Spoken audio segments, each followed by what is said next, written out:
El cine, como el celuloide, es un material que guarda historias. Captura la luz, el movimiento, el sonido y los momentos que nos marcan. Yo soy Carlos y junto a Juan nos sumergimos en esas historias, no para diseccionarlas, sino para verlas con otros ojos y entender lo que nos quieren decir sobre el mundo. Porque el cine no solamente se ve, sino también se siente. Hoy nos metemos de lleno en El Padrino. ¿Cómo estás, Juan Carlos? Muy bien, Carlos, muchas gracias por esta propuesta y muy entusiasmado por este proyecto nuevo. Y sobre todo tu película favorita, que vamos a hablar del Padrino, entonces yo creo que vas a tener bastante de qué hablar en esta ocasión, amigo. Bastante, sí es mi película favorita, es un referente en la historia de la cinematografía norteamericana y por supuesto del mundo. Y justo creo que hablaba contigo durante la semana. También es una película muy importante para los directores. O sea, muchos de los directores hablan de ella como punto de partida para lo que ellos después hicieron. Yo recuerdo mucho, por ejemplo, Stanley Kubrick, que habla que la escena de la boda, de la cual vamos a hablar ahorita, ha sido una inspiración para él. Y él mismo lo dice. O sea, no hay nada filmado igual que la escena de la boda del Padrino. Y otros tantos que tú escuchas hablar, Tarantino y demás, siempre ponen al Padrino como una película referente, y también el director Francis Ford Coppola, porque por lo menos tiene que 3 obras maestras más, por lo menos, o 4, digo, pues está El Padrino 2, tenemos La Conversación, Apocalipsis ahora. Y pues a lo mejor Drácula igual entra un poquito también en esa pelea, ¿no crees? Drácula posiblemente sea su última gran obra, la última gran película, que después esa carrera pues vino un poco a menos, obviamente también por las exigencias de los estudios norteamericanos y también pues el gusto del público. Pero... Sí, por ejemplo, ahorita su Megalópolis, que le fue pésimo, ¿no? Sí. O sea, que vendió literalmente sus viñedos, ¿no? Vendió ¿Sí? uno de sus viñedos, lo vendió para financiarla y nadie la va a ver, o sea, y le echó muchas ganas, porque incluso aquí en México ves que vino espectaculares, estuvo creo que en Morelia y no le funcionó. Y aún con eso, no sé si escuchaste, que ya va a volver a hacer otra película que dijo, no es la última. Yo creo que se va a vender otro viñedo, espero que le haya quedado uno para que pueda financiar otra más, pero qué bueno, ¿no? Que siga haciendo películas y también a su edad, porque es longevo ya el maestro, como Clint Eastwood, que ya tiene 90 y algo, ¿no? De pico, y siguen haciendo cine, entonces se agradece que sigan, a pesar de que ya no son tan buenas como en su prime, son películas que se agradece ver a nivel visual, siempre tiene algo de qué hablar el maestro. Y bueno, El Padrino, pues ya ¿cuántos años tiene? Ya tiene un buen rato, ¿no? El Padrino acaba de cumplir 53 años. 53 años, es una película estrenada en 1972. Es basada en la obra, en la novela del mismo nombre, escrita por Mario Puzo. Mario Puzo, ahora sí que esa novela lo puso en el mapa. Sí. Él venía de una incipiente carrera como escritor, como novelista. No había tenido ningún éxito y casi esta novela le salvó de no ser vagabundo, tal vez. Sí. El estudio Paramount compra los derechos de la obra y buscan a un director que pueda llevar a cabo el proyecto, porque la novela fue un bestseller y les interesaba pues generar riquezas. Mucho dinero, y pues ahora sí que el encargado fue Francis Ford Coppola, en ese momento un director muy novato. Él había ganado el Oscar por la película Patton, él fue guionista, y pues es, digamos que, uno de los regalos que dio al mundo Roger Corman, este productor de cine B, que no nada más nos dio a Francis Ford Coppola, sino también a Martin Scorsese, ¿no? Entonces, pues, ustedes si han visto alguna vez una película de serie B de Roger Corman, pues esas películas que a lo mejor no gustan mucho, bueno, tienen su propio fanbase, pues gracias a él es que tuvimos a Francis Ford Coppola, que pudo hacer una carrera extraordinaria, y gracias a Roger Corman también tenemos al Padrino, ¿no? Entonces, y es interesante, ¿no? Porque a pesar de que era novato Francis Ford Coppola, sí se aventó a hacer una película no solamente de esa magnitud, sino también varias cosas en decisiones que un director novato, o sea, a mí me pones en su lugar, por supuesto, con el respeto que se merece el maestro. Si me pones ahí, yo no pienso en Marlon Brando, por ejemplo, o sea, porque ya sabemos que Marlon Brando ya había trabajado con directores muy, muy importantes, ¿no? Ya era una estrella y aún así lo buscó para que pudiera interpretar esta película. Y sabemos que el maestro Marlon Brando también es un dolor de cabeza, que fue un dolor de cabeza con todos sus directores, los ponía a prueba, no se aprendía los diálogos, que en eso no quita que sea un gran actor, pero con unos métodos bastante poco ortodoxos. ¿Te acuerdas en su última película que quería un enano literalmente que estuviera en el set con él por capricho? Uh-huh. Y aún así logró sacarle...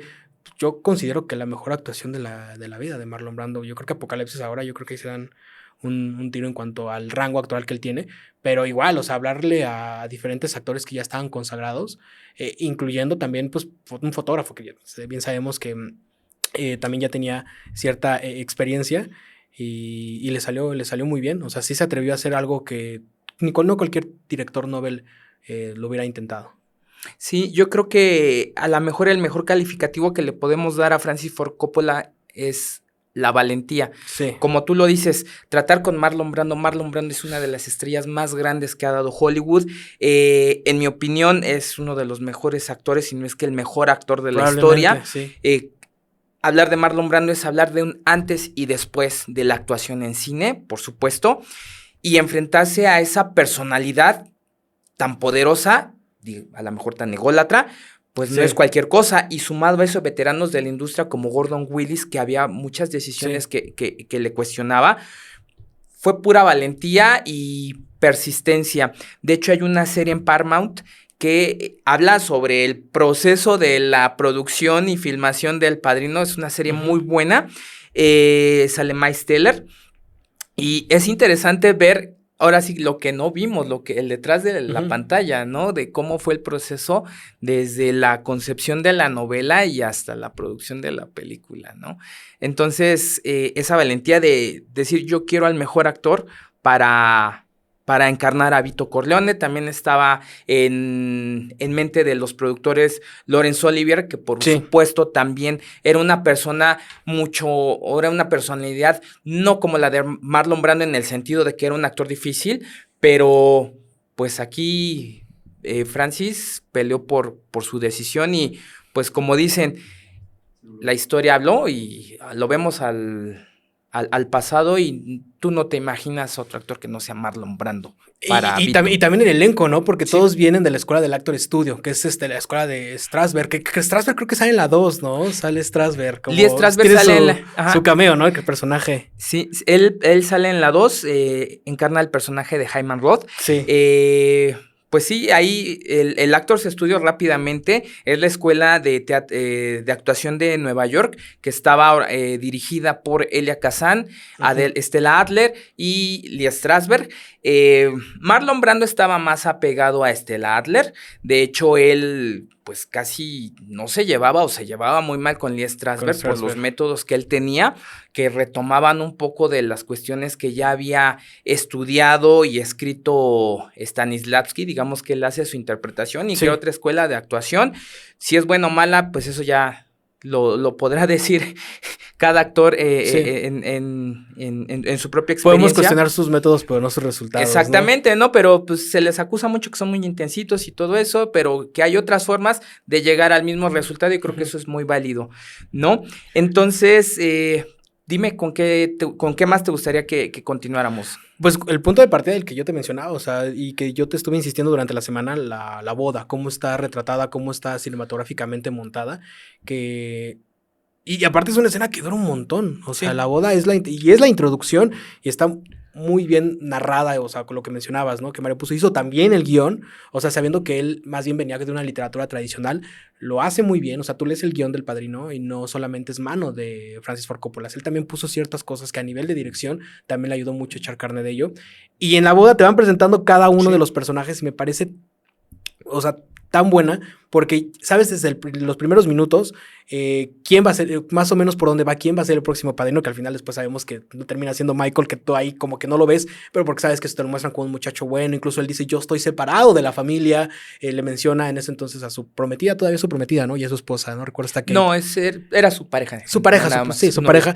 le menciona, yo no soy igual que ellos, ¿no? Como el padrino pues, está en la boda y todo el mundo lo está molestando, ¿no? Está en su oficina, pide consejos, o le piden consejo más bien, entonces te va mostrando a los personajes con una pincelada bastante sutil, pero al mismo tiempo están pasando un montón de cosas. O sea, está la música italiana de pronto de este lado y están bailando los novios, pero también llega el sobrino que dice que no le dan el papel protagónico, pero también te van presentando a Michael. Entonces, no se hace bolas con la presentación de personajes, cosa que a otros directores contemporáneamente, como es un dolor de cabeza para ellos, o se toman hasta 1 hora para presentarte un personaje. Y aquí dice Francis Ford Coppola, y con el guión de Mario Puzo, ¿saben qué? Vámonos, porque aquí yo les muestro en un tiempo breve a cada uno de los personajes. Y me parecen, a nivel narrativo, increíble. Es un punto muy interesante, Carlos, claro, porque de hecho el primer pensamiento de Francis Ford Coppola fue iniciar directamente con la boda, pero a la hora... ¿El libro empieza con la boda? ¿Tú que ya lo leíste? Sí, el libro empieza con la boda también. Con la boda, sí, claro. Cuando estaba escribiendo el guión, se lo presentó a un amigo y su amigo le dijo, creo que es muy abrupto, dale un inicio interesante a la película, y fue con eso que tenemos esta secuencia ya tan mítica de Yo creo en América. El libro se va directamente a la boda, pero Francis inicia desde el despacho del padrino con la secuencia de Yo creo en América, que es esta petición que le hace Amerigo Bonasera a don Vito Corleone. Inicia con un primerísimo plano de Bonasera diciéndole: yo creo en América, América hizo mi fortuna, tuve mi familia, desarrollé mis negocios, crié a mi hija al estilo americano, tenía un novio. Le cuenta toda la pena, le está contando una injusticia que él sufrió. Rápidamente, la hija de Amerigo Bonasera fue... Agredida, ¿no? Agredida. Sí, porque no tenemos la certeza que haya sido violada, ¿no? Fue agredida. Por dos hombres, un novio y un amigo de ella. Ella se resistió, la golpearon salvajemente, la mandaron al hospital. Entonces, lo que llega Amerigo Bonasera a pedirle a Vito Corleone es que se haga justicia. Pero no es una petición, sino es una exigencia al ver que el sistema en el que él creía, al que se sometió, al que adoptó como propio para criar a su familia, le falló. Entonces, ante ese enojo y hartazgo es que dice: yo soy siciliano, ¿quién me va a ayudar si no es otro siciliano? Es un poco lo que habla el sueño americano, ¿no? Sí. Que justamente ellos, italoamericanos, creo que si no me equivoco se le llama. O sea, Vito llegó como migrante, ¿no? Justamente pasa lo mismo, por ejemplo, ahorita con la película de Brutalista, que son personas que vienen de migrantes y te muestran, me gusta mucho una escena en donde está la Estatua de la Libertad, pero la están grabando al revés, o sea, está filmada al revés, como dando esta metáfora de realmente esto es el sueño americano. O sea, como que está medio tragiversado desde aquella época, y actualmente creemos que ese es el sueño americano, y justamente creo que en esa escena te habla perfectamente de lo podrido que está, pues, América, ¿no? Bueno, Estados Unidos de Norteamérica, porque América también es México, ¿verdad? Pero incluso también cuando llega el supuesto sobrino, te das cuenta que hasta la industria está podrida, alejado, está podrido. O sea, te das cuenta que es pues no es realmente lo que te venden allá afuera como sueño americano, ¿no? Y creo que te lo plantean muy bien, pues, con estas 2 peticiones que tiene durante la boda. Sí, son varias peticiones. Aquí creo que este es un punto muy importante para entender, primero que nada, quién es el personaje y por qué se llama el padrino. Padrino es un protector, es un protector del pueblo, ¿no? Francis Ford Coppola refiere que para elaborar el guión, la escena, se basaron mucho en el sistema de favores romano. Rápidamente, ¿cómo era el sistema de favores? Estaba el patrón, tenía una habitación especial en su casa en la antigua Roma, y venían personas a pedir consejo. Venían a pedir consejo, ya sea legal, a saludar o a pedir favores, pero era casi como una ceremonia con demasiados protocolos, ¿no? Aquí se retrata exactamente cómo funcionaba eso. Tenemos el primer cliente viene de clients, que creo que significa sufrimiento, algo así. Ya después alguien si nos puede aclarar o corregir en la caja de comentarios del video. Entonces, era gente que venía del pueblo y que no tenía recursos o que requería de ayuda de alguien más poderoso, ¿no? Entonces, eso es lo que se retrata en la película. Ahora, todos los clientes que tiene Vito deben cumplir con el protocolo, que es pedir las cosas con respeto, ¿no? Y tenemos por decir a... Y este intercambio, ¿no? Como justamente de que es un trueque, o sea, a ver, yo te doy este favor, pero la mítica frase que todo el mundo conoce de, pues algún día va a llegar, tal vez no llegue, tal vez sí llegue, pero me lo vas a tener que pagar. Sí, y justamente cuando Bonacera le hace el reclamo a Vito le dice, pues vienes a mi casa el día de la boda de mis hijos. Faltas de respeto, cabrón, ¿no? Y me exiges justicia, tu hija no está muerta, pero no lo haces con respeto, no me ofreces tu amistad, ni siquiera me has llamado padrino, ¿no? Y él le dice, no, pues usted dígame cuánto es lo que debo de pagar, ¿no? Y Vito le responde, ¿qué he hecho para que me trates tan irrespetuosamente en mi casa, no? Es como un padre, ¿no? O sea, como un padre regañando a su hijo por ser un cabrón, ¿no? Que le faltó el respeto, ¿no? Sí, ¿no? Y le dice, si acaso tú vives en América, tienes tus cortes de justicia, hiciste tu negocio, no necesitabas amigos como yo. Se dedica a la maña. Y Bonacera le dice, quería evitarme problemas, no quería que me relacionaran con usted, ¿no? Porque la esposa de Vito es madrina de la hija de Bonacera, ¿no? Entonces, es un reclamo de, no querías un amigo como yo. Entonces, cuando le hace todos estos reclamos, Bonacera llega un momento en el que se rompe y le dice, sé mi amigo.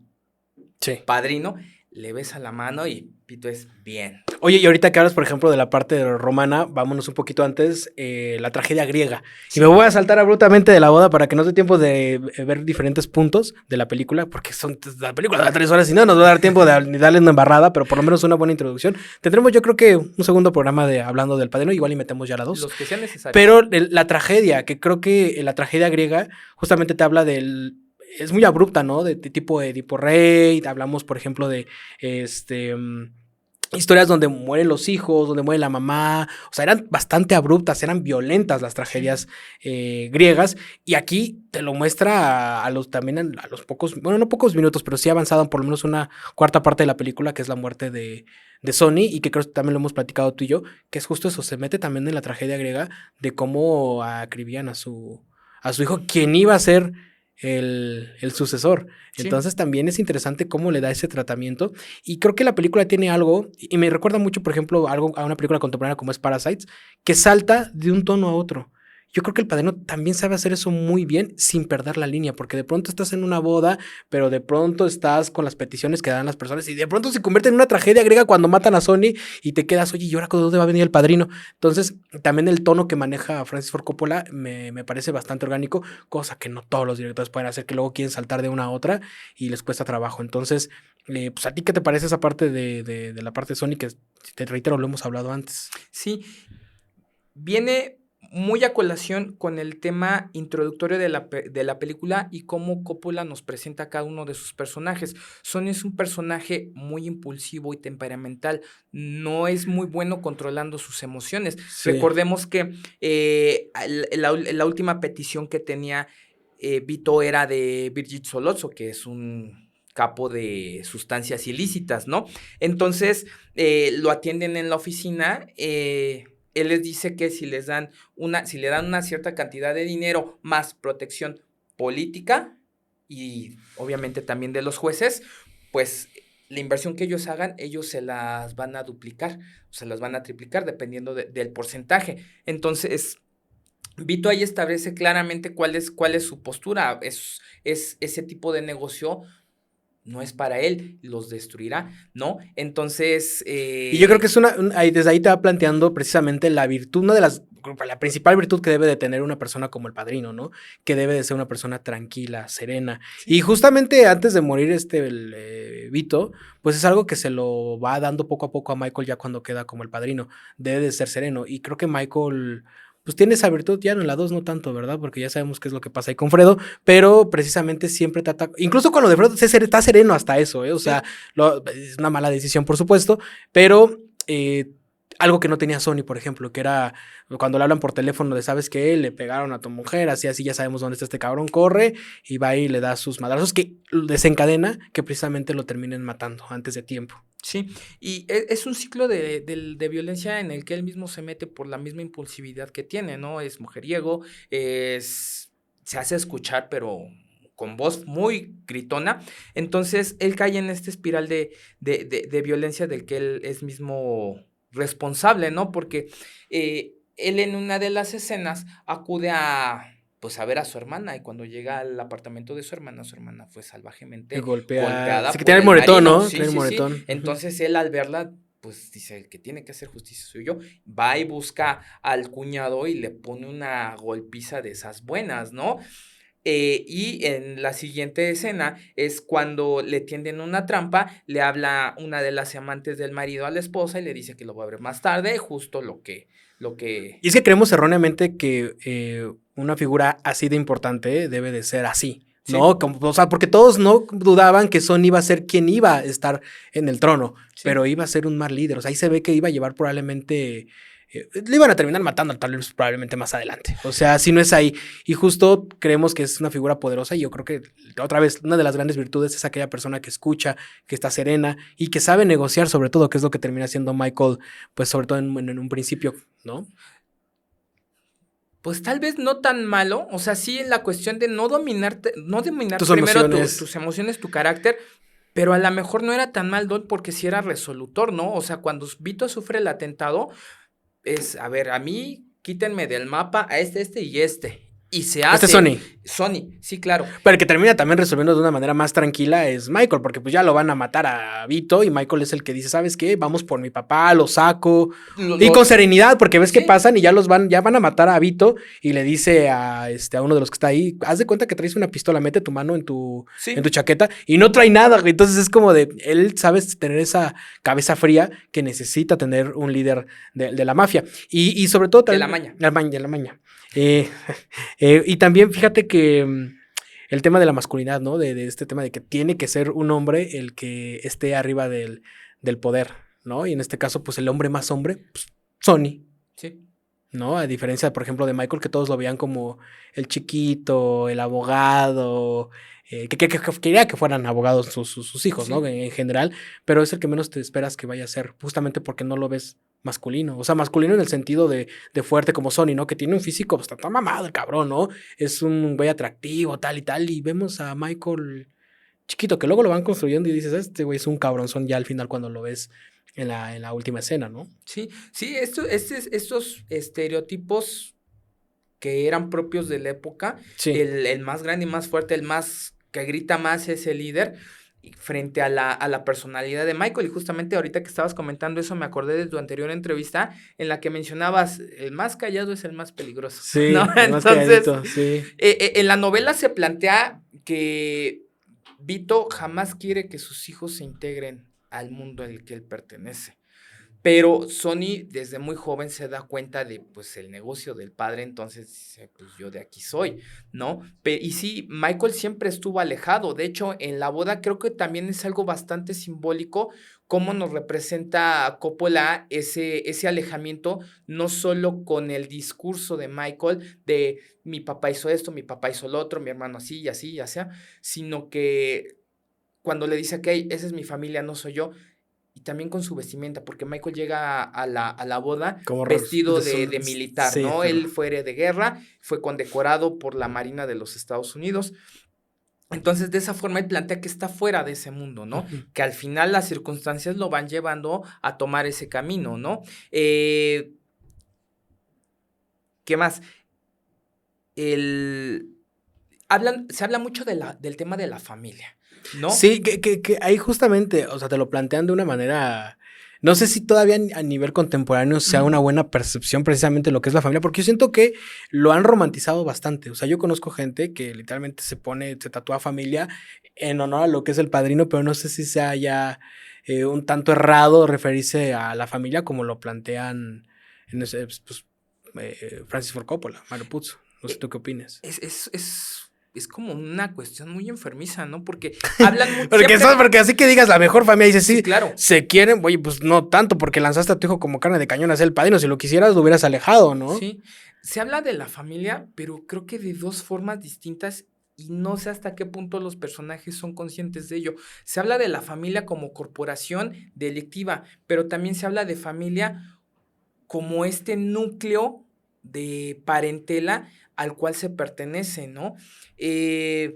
ahí tomando el significado como corporación, pues vemos también otros personajes como Salvatore Tessio, como Clemenza, que son, digamos, jefes menores dentro del rango de esa familia como corporación y que también son personajes muy importantes porque ya hacia el final de la película se devela que uno de ellos será quien traicione a la familia para provocar su caída. Oye, y hablando de familia, por ejemplo, la representación de Marlon Brando y cómo se preparó, ¿no? Como este patriarca y este perro. A ver si quieres contar como esta anécdota de justamente cómo construyó, no solamente hacia adentro, sino físicamente, cómo construyó Marlon Brando, porque bien sabemos que yo lo he visto, bueno, muchos me imagino que lo han de haber visto sin maquillaje. Sí. Y Marlon Brando en esa época era otra cosa, era un galanzón y en El Padrino sí se separó bastante de eso. Sí, Marlon Brando en esa época estaba alrededor de los 50 años de edad. No estaba joven, ¿no? O sea, no estaba joven. Estaba en una época. Estaba digamos, en la época en la que ya las estrellas son súper consagradas. Entonces, cuando él le ofrecen el papel, leyó un poco de la novela, le hablaron del personaje, creo que le pasaron también algunas de las escenas. Entonces, él empezó a creer el personaje. Marlon Brando era rubio. Entonces, se cuenta que él tomó una lata de betún negro y se lo untó en el cabello, porque pues, el personaje es italiano, yo me imagino que el italiano tiene el cabello negro, ¿no? Entonces, él, al momento de estudiar al personaje, él lo identificó con un perro, lo identificó con un bulldog. Los bulldogs son lentos, pero también son muy fuertes. Su mordida es de las más fuertes, ¿no? Entonces... Y protector, ¿no? Porque también, exactamente. O sea, es como de aquí, o sea, tú paseas a tu perro, yo luego veo gente que trae sus perrotes y es así como de hazte un lado porque lo está protegiendo el perro y tantito te acercas y va a defender a su dueño, a su dueña, ¿no? Sí. Entonces, pues se le ocurrió que para representar al bulldog, para adquirir los rasgos faciales de ese perro, introducir algodones en su boca y también se imaginó cómo sería la voz de ese animal, ¿no? Entonces también el tono de voz característico del Padrino va un poco también en la imaginación que él tuvo al momento de crear el personaje de cómo ese animal se comunicaría si pudiera hablar. Es que justamente en la construcción de un actor en cuanto a un personaje, muchas veces se cree que es aquel que se pinta el cabello, que se rapa, que se cambia la ropa. Y por ejemplo, Daniel Day-Lewis, él pone mucha atención en cómo camina un personaje, y lo mismo que Joaquin Phoenix, por ejemplo. Ellos se enfocan mucho en la manera de caminar. Dices, ¿sabes cómo camina tu personaje? Ya tienes lo demás construido. Y en este caso, Marlon Brando, pues sí, también justamente empezó a hacer este cambio físico a partir de imaginándose de un animal. Y creo que me parece interesante, cosa que, pues bueno, poco a poco nos vamos separando. Ya casi no hay actores que estén en el Actor Studio. Y hablando de actores, otra vez volvemos al mismo punto, el elenco, que hay un montón de anécdotas que aquí de cómo se pelearon, cómo se agarraron. Marlon Brando, me acuerdo que a quién es a quien le dice que es un pésimo actor y que lo hizo encabronar tanto que llegó y que le reclamó y que le dijo Marlon Brando, exacto, así es lo que quiero. Y el otro güey, te estoy reclamando, no estoy actuando. Igual como Al Pacino estaba empezando también súper joven. ¿Cómo hicieron esta amalgama? Porque sabemos que muchos de ellos chocaron, muchos de ellos no se llevaban del todo bien, pero al final de cuentas, creo que pasa como en las bandas, ¿no? Que tú oyes hablar, por ejemplo, de los Caifanes, ¿no? Que Saúl se odia con Markovich, de Fobia, que Paco Guidobro es un pinche dolor de cabeza para cada uno de los señales. O sea, justo eso también pasó acá, que también de las personalidades tan fuertes y distintas, terminaron haciendo una amalgama increíble donde tú lo ves y dices, estos se deben llevar bien, y al final de cuentas, hay cada anécdota que hice, sobre todo con Marlon Brando, que era... pues una diva. Y con razón, ¿no? Porque ya estaba construido. Sí, ahí más bien lo que trató de hacer Francis Ford Coppola fue, bueno, rápidamente. Sí. ¿Cuál fue una de las mayores virtudes, a mi parecer, del Padrino? Que Francis optó por traer actores desconocidos. A excepción de Marlon Brando, por supuesto. A excepción de Marlon Brando, ya teniendo la gran estrella, digamos, la película se vende sola con mi gran estrella, quiero un elenco nuevo que lo acompañe, ¿no? Este actor que te decía de Américo Bonacera, es que este señor tiene una historia bastante interesante porque él era un actor de teatro, ¿no? En Estados Unidos, de acuerdo al Star System, los actores se hacen en el teatro y se consagran en el cine, ¿no? Tú, el actor que me digas de las películas de antes, el que me digas, todos tienen una carrera siempre es el proceso, teatro, es el proceso. ¿No? Marlon Brando no es la excepción. Marlon Brando fue uno de los mejores actores también en teatro. Al Pacino hizo teatro, James Caan, todos ellos. Entonces, creo que su mayor virtud fue haber detectado talento desconocido y usar el que más le favorecía para la película. Robert De Niro audicionó para el papel de Michael, ¿no? De Michael. De Michael. Originalmente estaba pensado para ser Michael. Que qué bueno, porque nos entregó un Vito. Nos entregó. O sea, es que ahí. La anécdota está curiosa, ¿no? Que ganó Marlon Brando mejor actor, el Oscar a mejor actor. Por Vito. Y también ganó Robert De Niro por el mismo personaje de Vito, o sea. Sí. Son estas cosas. Oye, y qué miedo, ¿no? Porque, por ejemplo, si a mí, o sea, me pongo en los zapatos de Robert De Niro, te hablan para que hagas a Vito de joven, cuando ya tienes de punto de partida a Marlon Brando, dices, no, o sea, ¿qué voy a entregar? Y te termina entregando un Vito joven fascinante, ¿no? Que incluso muchos dicen que El Padrino 2 es mejor. Algunos lo toman como que es la misma película. A mí yo creo que son distintas, las dos están muy buenas, entonces, pero justo ambos ganaron el Oscar por Vito. Sí, y justamente creo que, o sea, conservar no sé si esté bien decir el mismo molde, pero seguir más bien por la misma línea, pero darle otro giro. Creo que fue muy acertado de parte de Coppola haber hecho que esa parte de la película del Padrino 2 se hablara en siciliano, ¿no? Y Robert De Niro realmente, pues, lo sabemos que es uno de los actores que él vive a sus personajes también a flor de piel. Sí, porque también es actor de estudio él. Ajá, entonces, también su virtud fue el aprender el dialecto siciliano para poder encarnar a Vito Corleone en esa etapa de juventud de su vida. Entonces, creo que fue uno de los grandes aciertos que tuvo también ahí Coppola en esa película, ¿no? Y se sabe también que, por ejemplo, Marlon Brando, a pesar de que sí, era un personaje bastante complicado en set, también se sabe que justo, y a metáfora, también era como un padrino, o sea, porque justamente apadrinó a lo que fue Al Pacino, o sea, todos los jóvenes que estaban ahí, sí. También los aconsejó, los tuteló, que con un costo, ¿no? Porque sabemos que sí era bastante abrupto en varias cosas. O sea, sabe que con Francis Ford Coppola se peleó. Sí. O sea, yo creo que fue como la relación de Herzog con Klaus Kinski, que se peleaban y se gritaban y se querían matar. Literalmente, ya sí, aquí tal vez no del todo, pero también los apadrinó a cada uno de ellos y les dio su empujoncito para lo que se terminó convirtiendo en... Es que no hay un actor que no digas que no haya tenido una carrera brillante en El Padrino. O sea, sí. todos después pasaron por Scorsese, pasaron por otro tipo de directores bastante importantes de esa época, ¿no? Vemos a la hija que también después hizo Rocky, o sea, sí.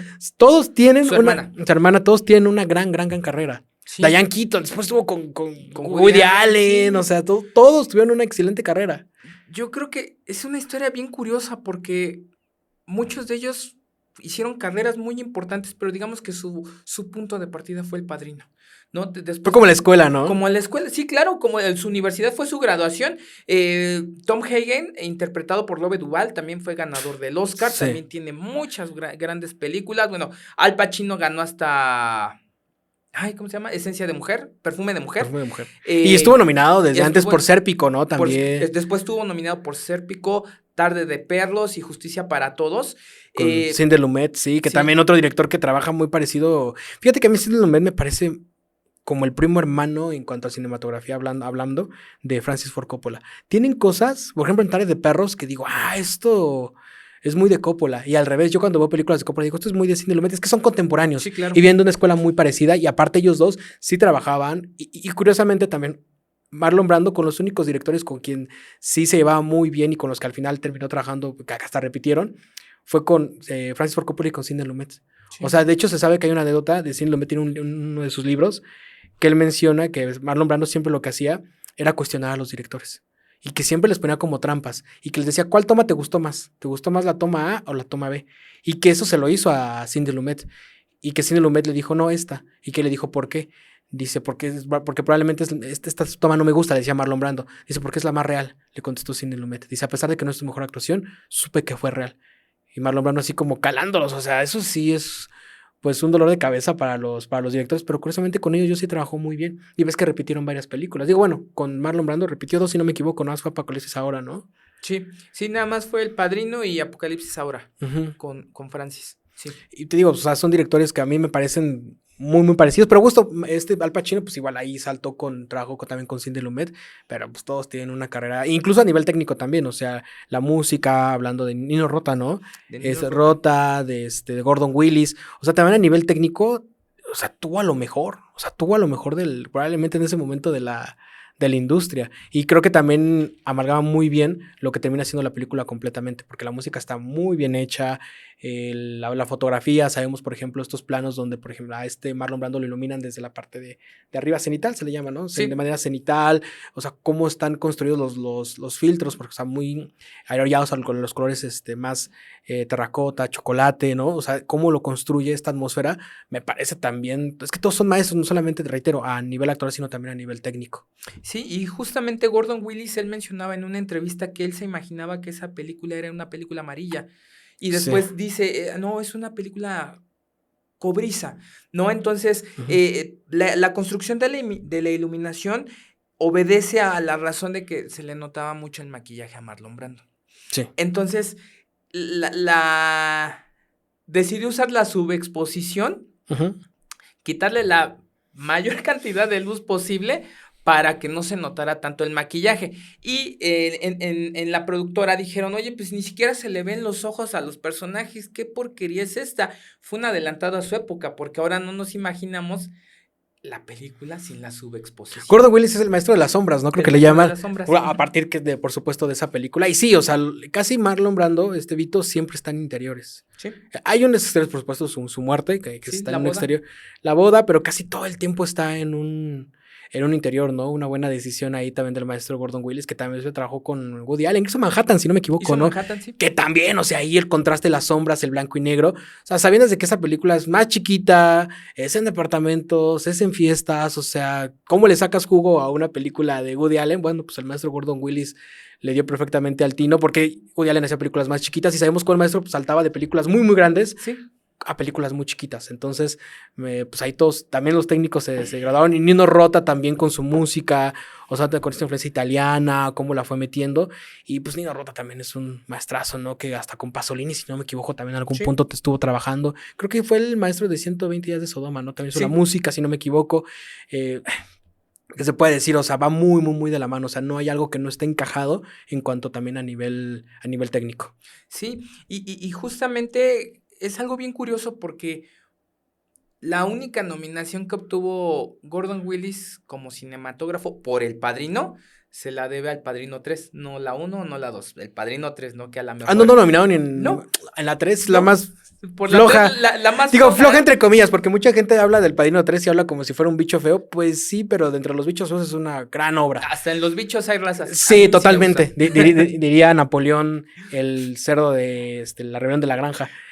Todos somos animales, pero hay unos que somos más animales que otros. Entonces, sí, no, definitivamente Gordon Willis sí compartía en otras ligas. Y es la más discreta de las tres. Y sobre todo porque pasó una cantidad de tiempo.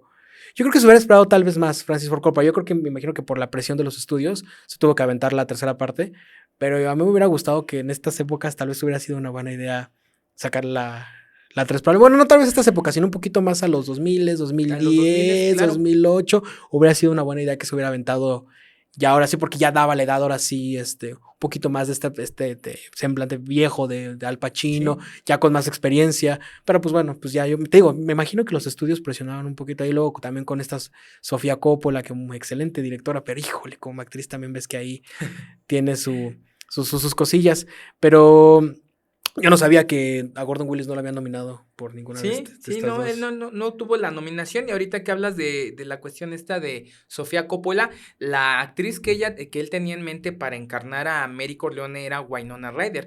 Pero en ese tiempo creo que Winona tuvo un conflicto con agendas, o estuvo enferma, no sé qué. Pero después fue que la llama para Drácula.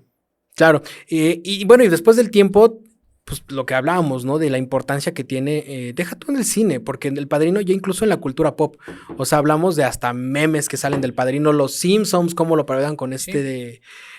Tony el Gordo se llama, ¿no? Que dice eres cruel pero justo, o incluso en la época actual, o sabemos, por ejemplo, apenas que se valió El Pingüino, la última escena del Pingüino, cómo está montada, cual si fuera la última escena del Padrino cuando empieza a matar a estos jefes de la mafia, o ahora que nosotros estamos viendo que somos fans de Sucesión es el Padrino a nivel contemporáneo, o sea, que supuestamente te manejan como la familia que se quiere mucho, pero todos están dispuestos a estar en el poder y no importa lo que tengan que hacer con tal de estar en el poder, incluso aquellos que navegan con una bandera de no, yo no hago nada aquí, yo no rompo ningún plato. Entonces hasta la fecha, ahí tenemos a Los Soprano también, que pues otra vez súper inspirado, el mismo Martin Scorsese, ¿no? Que también dentro de su filmografía, Goodfellas y demás, también toma un poquito de pues lo que es El Padrino, y al revés, también Francis Ford Coppola, imagino que algo debe haber visto también en la filmografía de Martin Scorsese.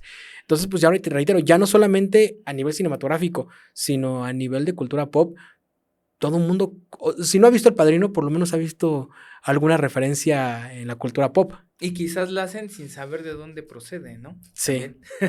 sí, totalmente. Y ahora, pues bueno, me gustaría como saltar esta parte de la última escena que también es, me parece importante, de cómo lo montó Francis Ford Coppola cuando está bautizando a el hijo de su hermana, y cómo te va mostrando estas imágenes y cómo el maestro Jorge Ayala Blanco dice la juxtaposición de las ideas, ¿no? Y cómo va saltando y cómo él va jurando ante Dios, sí. Mientras tanto te van cortando la escena, cómo está matando a los jefes de la mafia. O sea, me parece pues, un tino increíble a la hora de la narrativa. Y ahorra tiempo también, porque pues, cualquier otro director se hubiera alargado y cómo llegan con cada uno. Él lo metió. ¿Con cuánto dura la escena? Unos 5 minutos, 6 minutos. Y te lo cierra perfecto y entiendes cómo ahí ya es el padrino, ahora sí, este Michael. Sí, es el famoso bautizo de sangre, que justamente mientras está la escena del bautizo escuchamos la música propia de la iglesia, y justamente cuando se hace el cambio que van preparando cada uno de los remates de cada jefe de la maña, Nino Rota usa algo, corrígeme si me equivoco, tú que sabes más de música, algo que se llama tritono, ¿no? Que el tritono estaba prohibido por la iglesia porque se decía que era del diablo, ¿no? Que era música diabólica. Y justamente se valen de ese elemento también para darle este sentido a lo que está ocurriendo, ¿no? Porque, pues, al final del día es un jefe de la maña que pues va a arreglar todos sus asuntos. Entonces el empleo de esa música apoya perfectamente esa dualidad entre lo moral y lo terrenal. Sí. ¿No? Entonces... Y el contraste, ¿no? Porque mientras reitero, pues, él está jurando ante Dios que es una buena persona, que va a proteger, en este caso, a su ahijado, a su hermana y demás, y está dando como ciertos votos, por llamarlo de alguna manera, pues está matando a cuanto cabrón se le cruce. Y otra vez, o sea, como mencionas, igual la música, como incluso también ahí Nino Rota pone... lo que pasa es que yo creo que también fueron muy libres a la hora de cada uno en este trabajo. O sea, por ejemplo, vemos lo del gato de Marlon Brando, ¿no? Que encontró el gato y lo acarició y se quedó.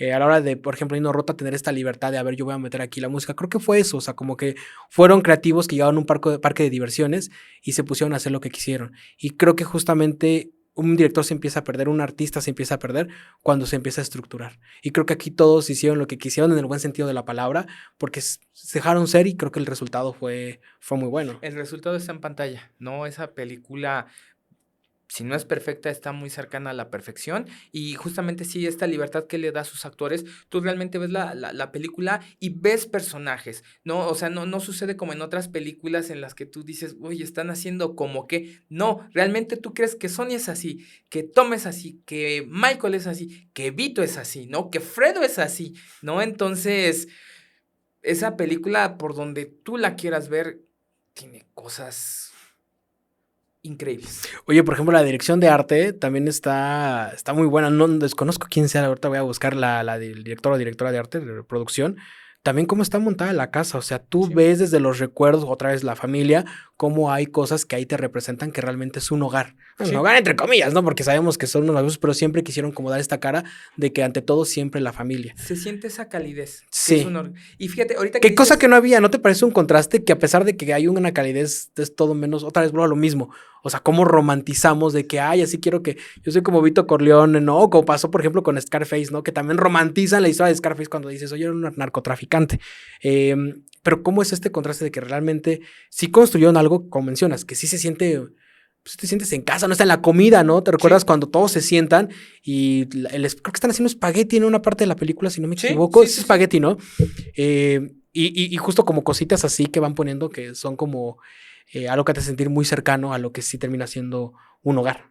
Sí, fíjate que ahorita tocas este punto que a mí me parece muy interesante y de hecho pensaba planteártelo también, esta cuestión, la película de cierta forma romantiza ese mundo, Sí. ¿no? Que son... Bueno, para quien lo cree es su problema, Sí, ¿no? claro, O sea, pero sí es pero como la que visión. se plantea pues, que es una persona honorable, que las decisiones de violencia son por necesidad, porque se ven obligados a ellos, cuando vemos que en la realidad no es así. La maña llega y toma las cosas, no, por favor, es porque se me hinchan mis Sí, tanates, sí, ¿no? sí, sí. Y justamente yo aquí te quería platicar, hay un símil que yo encontré en esta, eh, refiriéndome a esta película, que es una obra italiana de Sicilia que se llama El giorno de la civetta, el día de la lechuza, que igual trata el tema de la maña, pero desde la otra posición, desde la visión del ¿Las víctimas? policía, Ah, ok.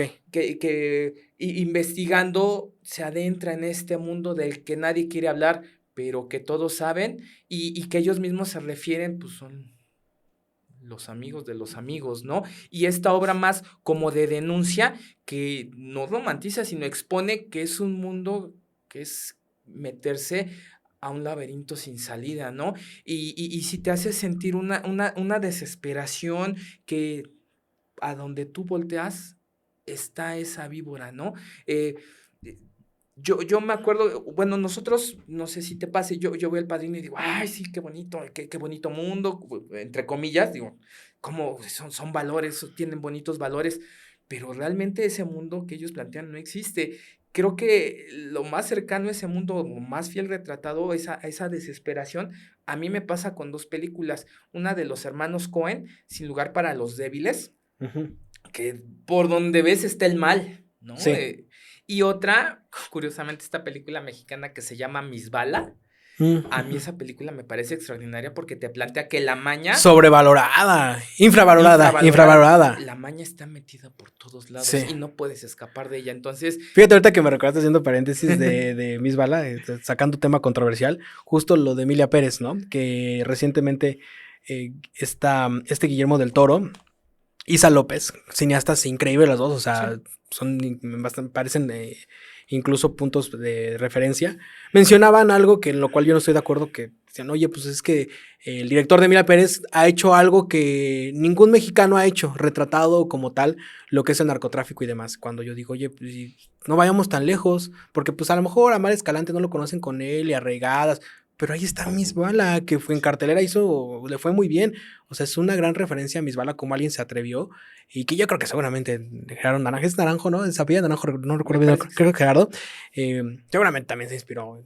Creo que no que director no se han inspirado, pero cómo retratan esta parte de romantizar la violencia, y creo que lo aterriza muy bien, ¿no? Porque puedes llegarte a perder en este sentido, como las narconovelas, Sí, sí, que que si va de quieren hablar de más. romantización deberían empezar por ahí, como tú dices, ese Sí, tipo de que contenido. Francis Ford Coppola sí te pone también el parámetro, o sea, sí, a ver, sí lo romantiza, pero sí te deja saber que esto está mal. O sea, no vayamos tan lejos. La mítica escena en donde, bueno, más bien es un corte de la primera película donde Michael está con toda la familia comiendo en la mesa y te ponen la escena de la 2 donde Michael está solo en una nave. Creo que es Navidad, Año Nuevo, no Es el recuerdo. cumpleaños de Vito. El cumpleaños. Y ves que está solo. Sí. Hay una escena donde está fumando y no hay nadie a su alrededor, que te menciona, pues, ver realmente lo que pasa cuando tú crees que la familia es una cosa y al final de cuentas termina solo. Y al final también en la 3 del Padrino es eso.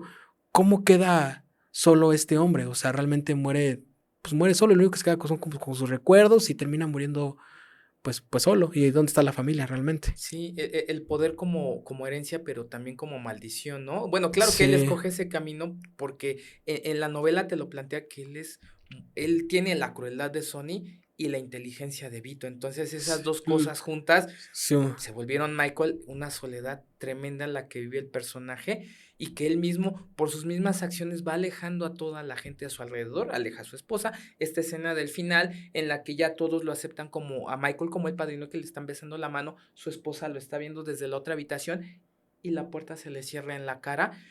Es sí, una metáfora de que le está alejando de su vida, sí. ¿no? Entonces, creo que... Y como estos personajes, yo creo que aplica la de que compran el cariño un poco, ¿no? O sea, otra vez vuelvo a Succession porque lo tengo muy fresca, el personaje de Logan, ¿no? Que por cierto, yo no he visto la última temporada para que no me spoiles nada, ya voy en la última.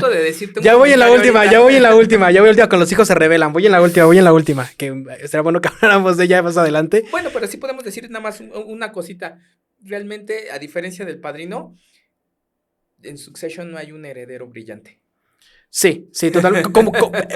Es que justamente como que todos tienen ciertas habilidades, pero es como si no hubiera un Michael. Es como si hubiera un Sonny, es como si hubiera como el hijo adoptado, ¿cómo se llama? El adoptivo, Tom. O sea, como que tienen habilidades distintas, pero que al final de cuentas ninguno termina siendo. Pero bueno, a lo que voy es, pues, Logan siempre está rodeado de un montón de gente, supuestamente es la familia, los hijos, y ves que Logan está bien solo. O sea, Logan está muy, muy, muy solo. Así como Michael está muy solo, así como Vito está muy solo, y creo que refleja perfectamente esta parte de ermitaño, ¿no? Estás, por más que haya gente a tu alrededor, estás más solo de lo que tú crees. Y justo Vito también cree que está muy acompañado, y es como de, pues no, o sea, ve cuando vas a reconocer a tu hijo, que me parece a mí, hablando de ello y haciendo el paréntesis, de la escena que más me impacta y el nivel actoral, histriónico de Marlon Brando que tiene cuando ve a su hijo, porque tú crees que se va a quebrar otra vez como esta parte de macho de anónima, o sea, sí me quebré tantito, pero no voy a llorar completamente a lo que sigue. Y cuando se reúne también con estos jefes, que su semblante es súper sereno y dice, pues ya me mataron un hijo, pues ya, estamos a manos. Dices, uy, o sea, la serenidad con lo que le dices, o sea, yo sí me hubiera probablemente alocado, ¿no? Yo no tengo hijos, pero pues piensas en la muerte de un familiar y dices, yo pierdo el control. Y como ahí, a pesar de eso, dice, pues ya, quedamos a manos y cada quien con su golpe, ¿no? En el choque. Sí, es un personaje bastante interesante, digo, a pesar de su poca aparición en pantalla, si no mal recuerdo, creo que son 9 minutos. Son 9 minutos. Es bien poquito. Yo creería en el inconsciente que aparece más tiempo. Sí, pero realmente 9 minutos, y en 9 minutos te maneja unos matices en la personalidad que, pues, por eso ganó el Oscar. Sí, que no recibió, por cierto. Que no fue a recibir, por cierto, también. Que no va a recibir el Oscar. Sí, no, o sea, se puede dar el lujo de no recibir un Oscar, ¿no? Que subió a una actriz. A una actriz, ¿no? Disfrazada. No, una actriz disfrazada. O sea, ni siquiera era yo creo que sí había dado su buen discurso. Pero sí, o sea, lo que te digo, o sea, se presenta muy bien como esta metáfora de cómo el hombre de la familia, pues también muchas veces termina solo por sus malas decisiones. Sí, y justamente, bueno, no sé cómo vayamos de tiempo. Podemos cerrarlo con ya la reflexión al respecto de, pues, bueno, yo creo que lo interesante sería que yo creo que ya todo el mundo la vio, pero también hay mucha gente que no la ha visto porque no es tan cinéfilo, o luego le tienen miedo porque, pues sí, dura sus 3 horas, ¿no? ¿O cuánto dura? Dura 2 horas y media. A menos de que te eches ha de tener un corte de director seguramente, sí, ¿no? ¿Por qué piensas tú que las nuevas generaciones deberían verlas? Digo, estamos sí, es a lo que iba, justo. A que pum, pura acción, pero ¿por qué debería verla una persona? Yo creo que fíjate que a pesar de que es una película con un montón, están pasando muchas cosas al mismo tiempo, se da su ritmo y se da sus pausas. Y creo que estamos ya muy mal acostumbrados a, como mencionas, o sea, como un ritmo bastante rápido, donde todo te lo dan masticado. Y aquí tienes que ser un muy buen observador. Yo creo que es una película, no está tan pesada. O sea, si realmente observas las 3 horas, no se pasan tan pesadas. O sea, no sea como que les recomendemos, no sé, a Herzog, Tarkovsky, a Bergman, a alguien, pero creo que ayudaría a que te adentres a otro tipo de cine. O sea, yo creo que es una buena puerta para que veas un cine distinto, un cine con un ritmo diferente. Yo creo que es un buen entrenamiento, ¿no? Sería como, si me dijeras, oye, ¿qué le recomiendas a una persona que quiera correr un maratón de 35 kilómetros? Yo diría, pues, primero córrete uno de 3, 4, y esos 3, 4 yo creo que perfectamente podría ser El Padrino para que después eche otro tipo de cine. Porque, por ejemplo, la conversación, Apocalipsis ahora, sí está más pesadita que El Padrino, pero El Padrino es ligera, afortunadamente. Entonces yo creo que pueden sorprenderse, y a partir de ahí, yo creo que sí, aunque no te guste El Padrino, puedes saltar a otro tipo de cine que te puede sorprender gratamente. No sé tú qué le recomiendas a alguien que, deja tú de nuevas generaciones, a alguien que no la haya visto, ¿qué se puede esperar y por qué la recomendarías? Pues es una película que trata sobre la familia, ¿no? A lo mejor tú en algún momento podrías identificar a integrantes de tu familia que se comportan a lo mejor de formas muy similares a las que los personajes que nos propone Francis Ford Coppola y Mario Puzo. Creo que es una película, y ahorita lo dijiste muy bien, que maneja muy bien muchos tonos. Hay momentos de acción, hay momentos de drama, hay momentos quizás hasta un poquito de comedia, hilarantes. Sí.